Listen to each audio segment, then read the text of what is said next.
having the child be a part of the food prep process is so important. It's a life skill, right? Yeah. And 4 years old is a great age to start incorporating them in that food prep, including, like Rachel said, going to the grocery store and helping pick out the food items so that they can kind of understand that process and start being part of it. I'm Rachel. And I'm Jessica, and this is All Things Sensory by Harkla. We are both certified occupational therapy assistants, and together with Harkla, we are on a mission to empower parents, therapists, and educators to help raise confident and strong children of all abilities. On this podcast, we chat about all things sensory, diving into special needs, occupational therapy, parenting, self-care, overall health and wellness, and so much more. We are here to provide raw, honest, and fun strategies, ideas, and information for parents, therapists, and educators, as well as other professionals to implement into daily life. Thank you so much for joining us. Hey there, welcome back to All Things Sensory by Harkla. Welcome if this is your first time listening or watching us. I'm Rachel. And I'm Jessica. And we are both certified occupational therapy assistants. We are both certified primitive reflex clinical specialists, and we are obsessed with talking about all the things, Sensory. all the things, but not even just sensory. I know, all the things. We are also your podcast DJs, so we'll talk about whatever you want us to talk about within reason. And I'm waiting for like someone to reach out to us and be like, so could you talk about, I don't know, what's something weird that we would talk about? Something that we wouldn't want to talk about? Yeah. I don't know, because we want to talk about everything. Except like law. Yeah, don't ask us any law, lawyer type questions. Anyways, today we're answering your questions today. We have 3 listener questions that we're going to answer today. These questions were submitted via the form that is in the show notes. So if you have a question that you want us to answer, you can fill out that form.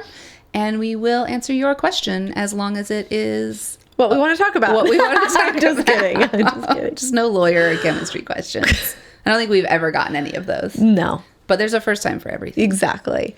All right. Our first question. My 4-year-old client doesn't eat fruits except apples, oranges, and cucumbers. In this case, the skin of the cucumber is not completely peeled. He avoids eating it. He hates the smell of fruits. Okay. So not really a question, but I was just going to say it's not actually a question, but it needing some strategies and some support. Some ideas. My first idea is, and maybe you've already done this, is to find out what the family wants this child to be eating. Do they want them to be eating other types of fruits and vegetables? Do they want him to be able to have more flexibility in eating these fruits and vegetables, where if the cucumber is not peeled, he can still eat it? Like, he has that flexibility.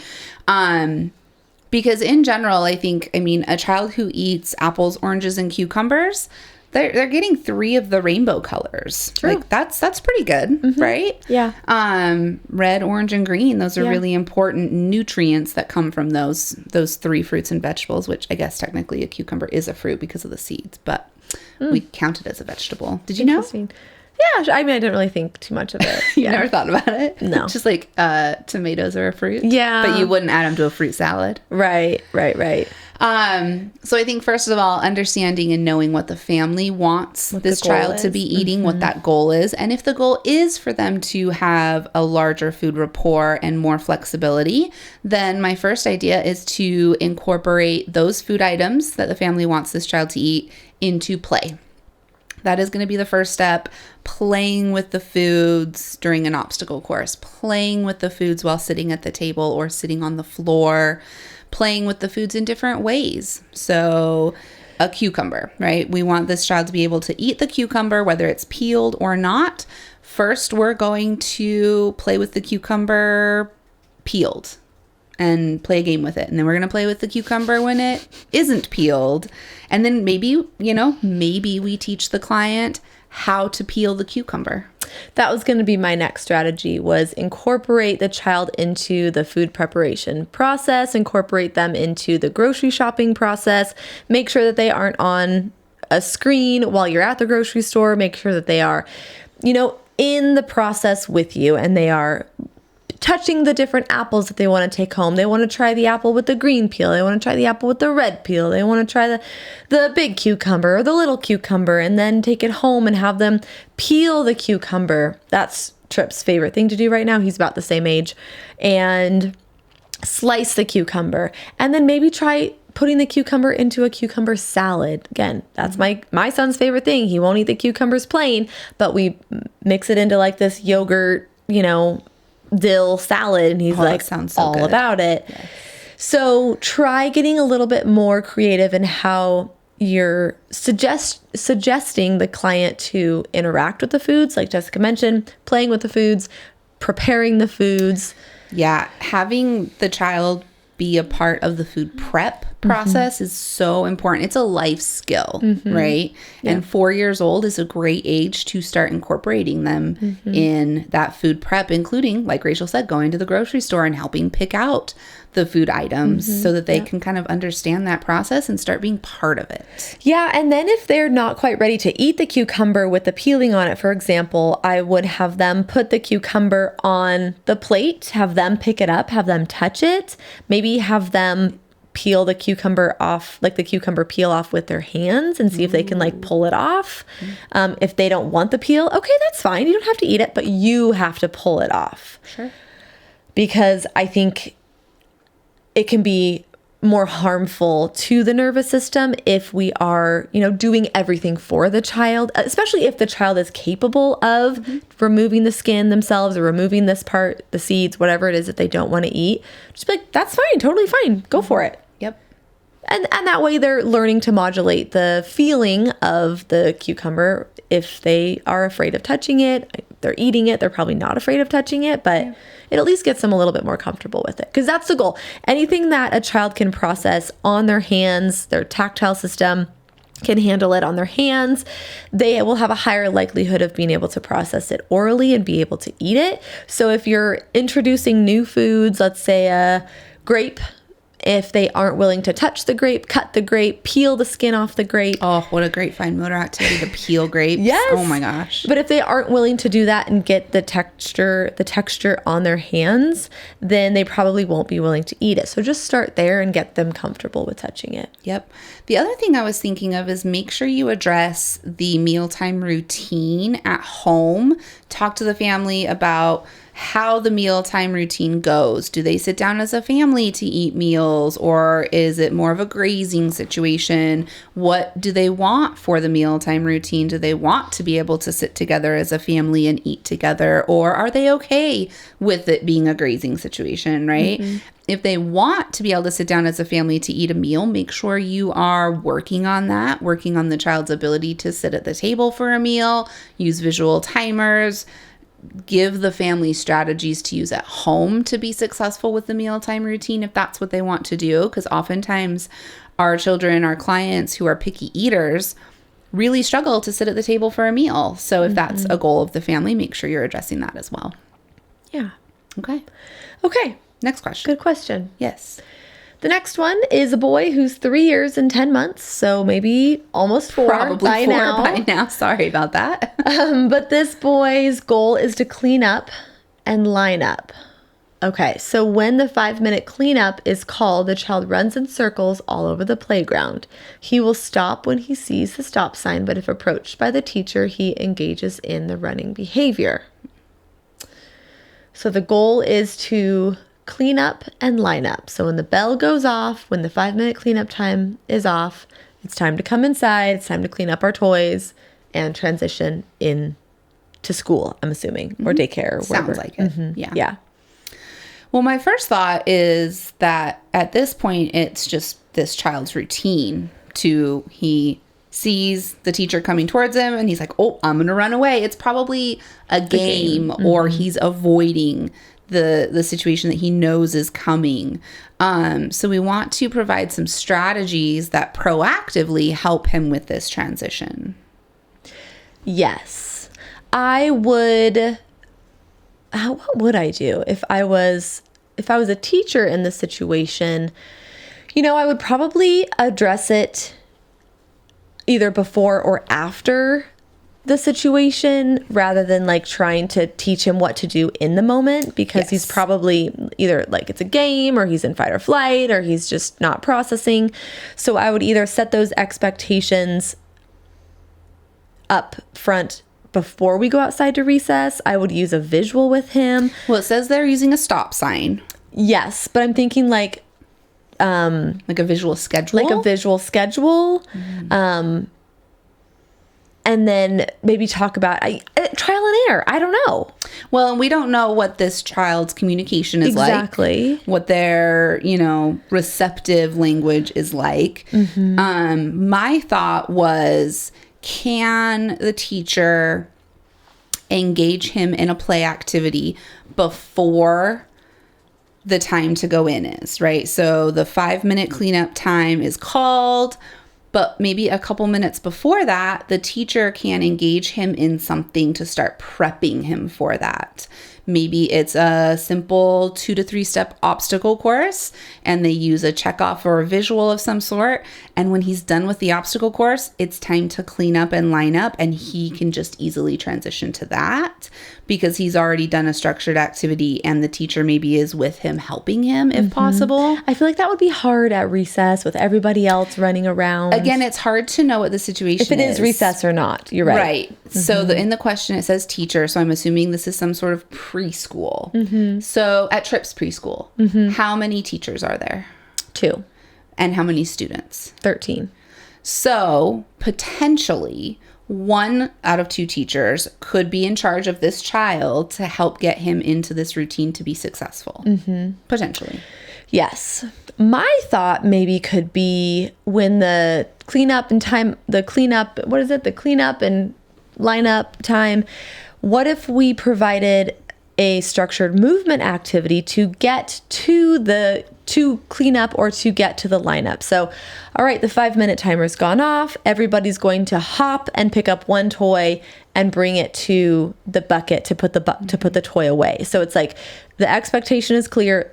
You need to get 1 toy. Cleaning up, that's so vague. They're like, I don't even know what to do. But if they get 1 ball and they have to hop to the bucket to put the ball away, that's great. And then they have to crawl to the line, so maybe it's a little bit more, there's just a little bit more structured movement, purposeful movement, and see if that helps. Maybe one day having all the students do it. Yes. Or have him choose what animal walk we're going to do for our stand up and clean up line, or what is it? I don't know. Clean up, stand up line. Yeah. But I'm just imagining, the teachers are giving that warning. Okay, everyone pick an animal. What animal do you want to be? And everyone's like, elephant, giraffe, frog, the dog. Everyone kind of chooses their own animal, and they say, okay, everyone get down on the floor, be your animal now. And everyone does their animal walk, and the teachers can go back and forth and say, okay, you're a giraffe. What ball do you want to go pick up with your long giraffe neck? I don't know. Like, it'd be super silly, but then they would be able to engage him in this structured, semi-structured movement, purposeful movement, and cleanup, which could help with that routine. Yes. Yeah. This is a tricky one, not having as much information. I know. I really want to go and observe and see like what exactly is happening. Are the teachers getting upset with him?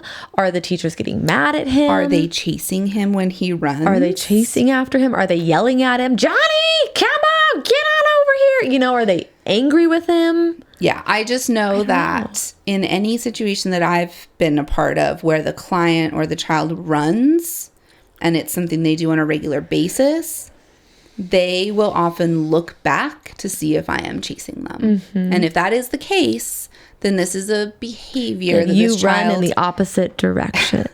This is a behavior that the child is engaging in for attention. Yeah. And it's part of their routine, their habit. So they'll keep doing it until something changes. So this is really going to be the teachers who need to change how they're interacting with him, which is really difficult sometimes. Yeah. Okay, well, hopefully that helps. Are not really concrete answers. No.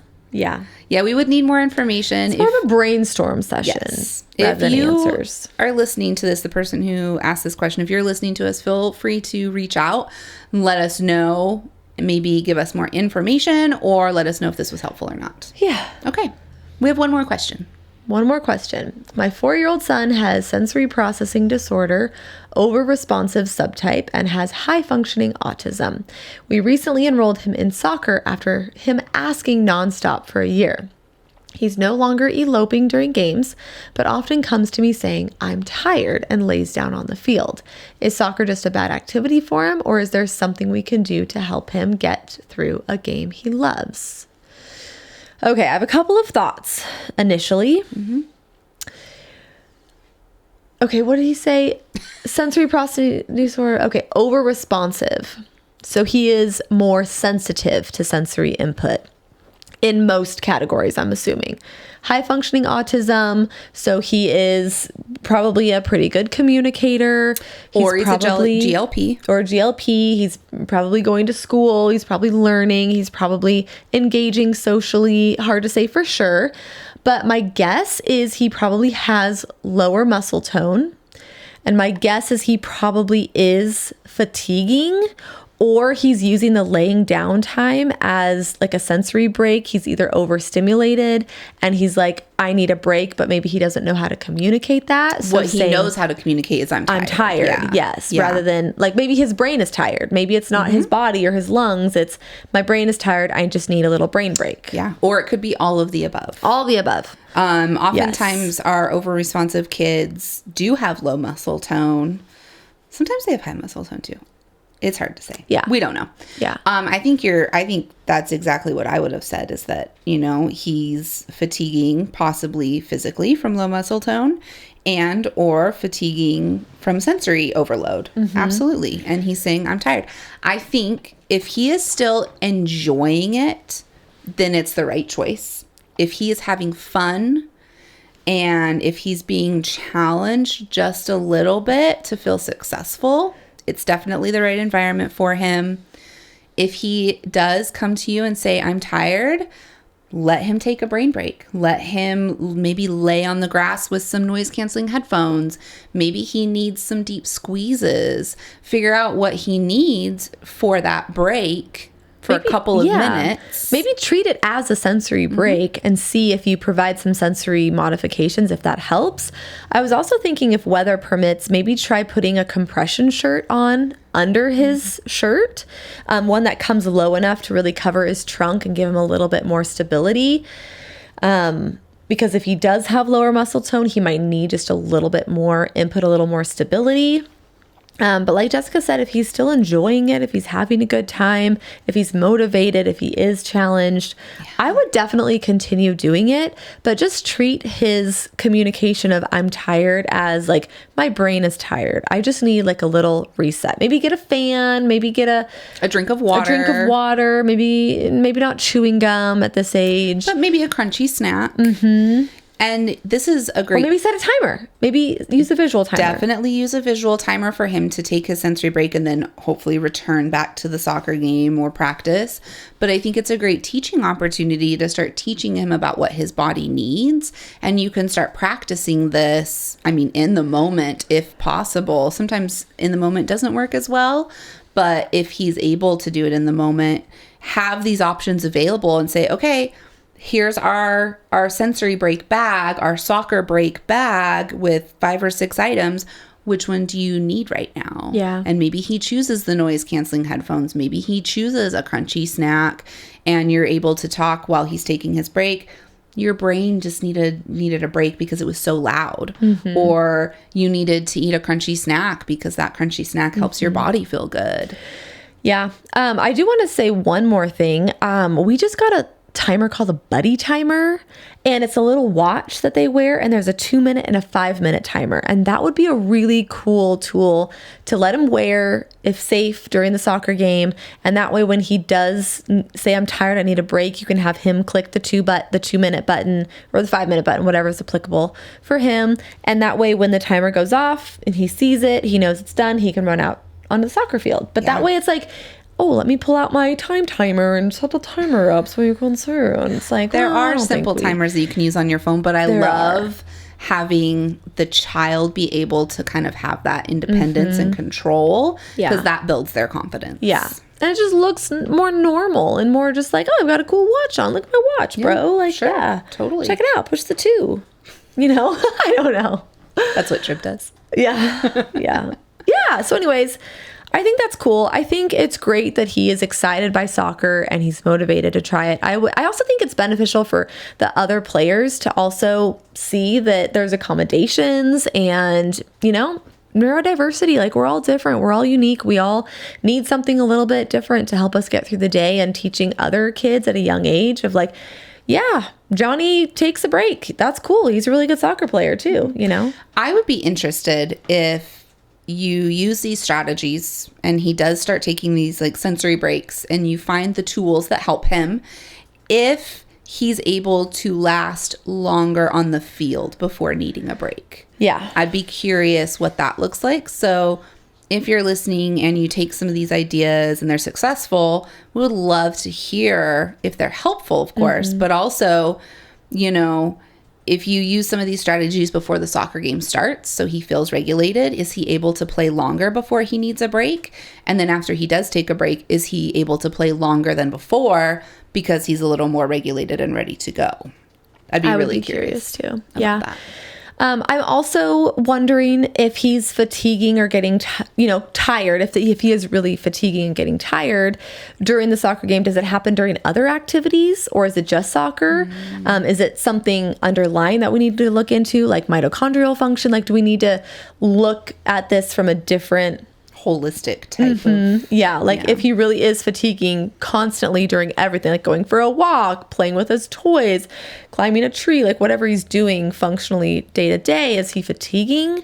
If that is the case, maybe we should chat with a functional medicine doctor and rule out any deficiencies or any underlying concerns too. It's a good point. So yeah, that's great. Lots of things. Some good questions. Thank you. Hopefully our suggestions are helpful. Yeah. Sometimes I wonder. People keep asking, so I don't know. Maybe. Like we mentioned earlier, if you do have a question that you want us to answer on the podcast, you can fill out the form in the show notes. Yep. And if this was helpful, even if it wasn't, leave us a review on iTunes. Sure, the bad reviews are great. Constructive criticism, right? Yeah. Just don't be mean. Yeah. Just be kind. We're doing our best here. Okay. If this episode was helpful, leave us a review on iTunes. Leave us a review on Spotify. Your reviews help us reach more people. They help us help more people. That's really why we're here. Our goal is to just help children, help adults, help practitioners, just help everyone. I'm just getting emotional. If you're watching on YouTube, make sure you like this video, leave us a comment, and subscribe to our channel. And follow us on Instagram and TikTok. We're on TikTok now. What? What's our TikTok? Harkla Family. There you go. Yeah. I'm not on TikTok, but we as a company are on TikTok. So I don't really know much about it, but I'm going to learn. We're trying to grow our following. Yeah. So check us out. Like, follow, subscribe, take a picture, screenshot, tag us. Just all the things. Just when sharing is caring. When you share, it tells us that you care. And we appreciate it. Yeah, we do. All right. We'll talk to you next week. Okay, bye. Thank you so much for listening to All Things Sensory by Harkla. If you want more information on anything mentioned in the show, head over to harkla.co/podcast to get the show notes. If you have any follow-up questions, the best place to ask those is in the comments on the show notes, or message us on our Instagram account, which is at Harkla_family or at All Things Sensory Podcast. If you just search Harkla, you'll find us there. Like we mentioned before, our podcast listeners get 10% off their first order at Harkla. Whether it's for one of our digital courses or one of our sensory swings, the discount code SENSORY will get you 10% off. That's SENSORY. Head to harkla.co/sensory to use that discount code right now. We are so excited to work together to help create confident kids all over the world. While we make every effort to share correct information, we're still learning. We will double check all of our facts, but realize that medicine is a constantly changing science and art. One doctor or therapist may have a different way of doing things from another. We are simply presenting our views and opinions on how to address common sensory challenges, health-related difficulties, and what we have found to be beneficial that will be as evidence-based as possible. By listening to this podcast, you agree not to use this podcast as medical advice to treat any medical condition in either yourself or your child. Consult your child's pediatrician or therapist for any medical issues that he or she may be having. This entire disclaimer also applies to any guests or contributors to the podcast. Thanks so much for listening.